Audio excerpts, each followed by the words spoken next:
तापोरे नावाचं गाव. गावाजवळ नदी. गावातली पोरं नदीवर येतात, खेळतात, पोहतात, मासे पकडतात, काठावर फेकतात. डेबूला सांगतात, हे मासे धर, टोपलीत टाक. डेबू मासे पकडून टोपलीत टाकतो. हे असं रोज चालायचं. एक दिवस मासा डेबूच्या हातून निसटला. वाळूत तडफड तडफड करू लागला. ते पाहून डेबूचा जीव तळमळला, कळवळला. त्यांनी तो मासा नदीत सोडला. सगळे मासे नदीत सोडले. सोबती नदीबाहेर आले.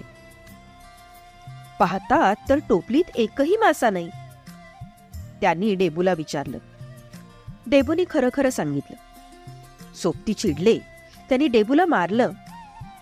डेबूचं अंग ठणकायला लागलं. शरीर दुखावलं, पण त्याचं मन सुखावलं.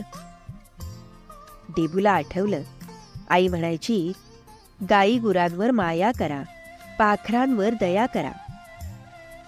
डेबू हेच सांगत राहिला आणि तसंच वागत राहिला. हा डेबू म्हणजेच थोर संत गाडगे बाबा होत. संत गाडगे बाबांनी लोकांना स्वच्छतेची शिकवण दिली.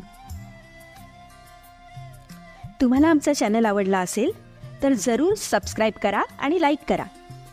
आणि हो, जर तुम्हाला तुमच्या बालपणीचे आणखीन कुठले धडे ऐकायचे असतील तर कॉमेंट बॉक्समध्ये जरूर कॉमेंट करा.